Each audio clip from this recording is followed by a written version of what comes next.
Okay, good morning. Good morning. I'm going to try, and I hope I succeed, in suppressing my Viennese dialect.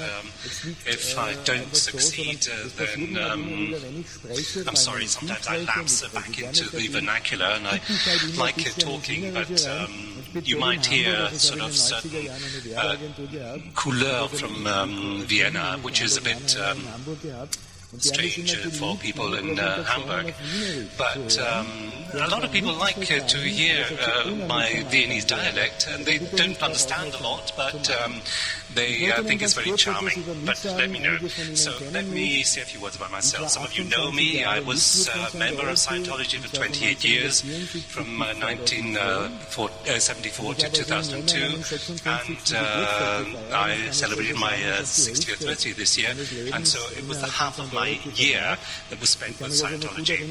I remember in 2005 when I was in Hamburg for the first time, and then the years since then, talking about Scientology, it became very emotional. The whole thing was full of emotion. Of course, it's about 8 years have passed since I left, and I have a certain distance there, but I've been trying to come to terms with my own situation, but also to do some work in Austria and in the German-speaking area to take care of people in Scientology.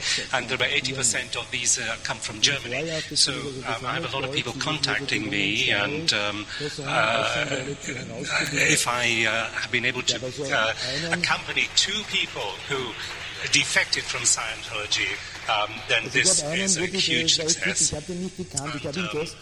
I met him actually in Hamburg 2 days ago for the first time. We only had email contact or telephone contact, and I tried to advise him how to get his money back and how to write the necessary letters and so on.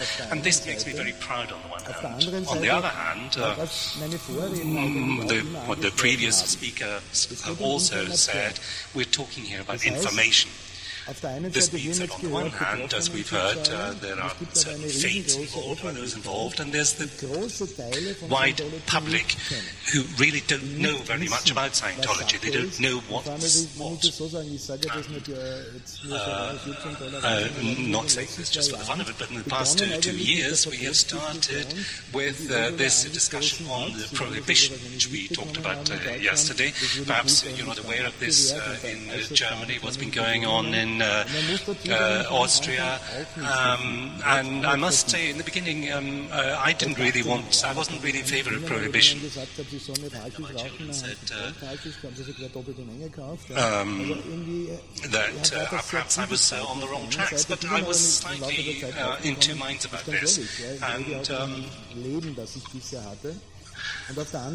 I'm talking about my past life, but on the other hand, it's clear that I have to cope with my past. But at this point, I'd also like to mention the book that I have written, but I tried to collate these things, and I chose the title, which the true face of Scientology. Perhaps some of you are not in favor of this title, but these are things which we know mostly from the Office for the Protection of the Constitution, where we defined the targets of Scientology.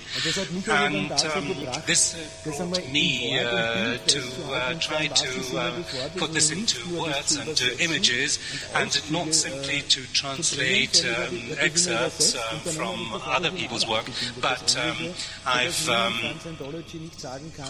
tried to reproduce the original document so that nobody from Scientology can say he's lying or he's manipulating this information. So if We have the correspondence of Tom Cruise and Scavenger and so on. So I'm wondering if Scientology is going to take me to court on this because I'm breaching copyright. Nevertheless, there are one or two things that have been in my mind since yesterday, and our friend Stuck mentioned. And yesterday we heard this word church. And now I am not a fan of the yellow press, but I was married to a German woman who was often in Germany. But what I liked about the yellow press was they always wrote GDR in inverted commas. And in principle, if I talk about church, or I hear this word church, I get goosebumps. And so Scientology, in principle, is an American phenomenon. Ron L. Hubbard was American, and I hope the American guests don't cut my throat here, but anyone in America who claims to be a church can be. In America, there are at least 150 churches.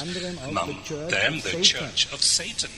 But there's also the Church of Euthanasia. And if you did this in Germany, you'd end up in jail. But in America, that seems not to be a problem. Now, just briefly, without trying to prolong this, Hubbard, 53, 54, established 3 churches, and this works in the USA like registering a car in Germany. All you have to do is you go to the right authority and say, I want to establish the Church of Scientology.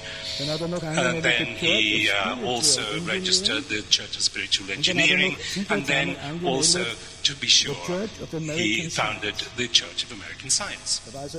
So he was the founding member, and he persuaded friends and relatives to found this. And then when the Dianetic book appeared, this was a kind of do-it-yourself method. And it's sort of almost hypnotic in its approach.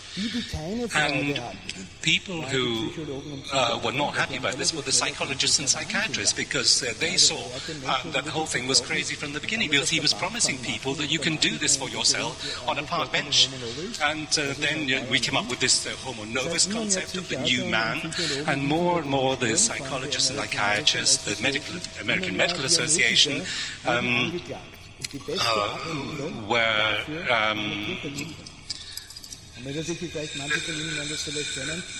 targeted, and of course the way to deal with this was to establish a church. And then they came up with this sort of lie detector, this E-meter.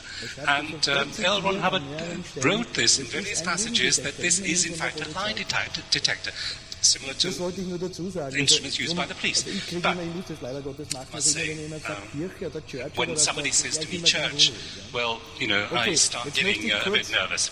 Anyway, to get back to my point, I wanted to recommend a book to you. If you don't really know what is going on with Scientology, then read George Orwell. He wrote in 1984, a year before Ron Hubbard. He wrote this book. It's a wonderful book, 1984. And in this book, he preempts exactly what Hubbard and Dianetics and Scientology are describing. And in principle, you find the Ministry of Truth, you find the new language, the new speak, and in Scientology there are 2 larger dictionaries only with Scientology speak.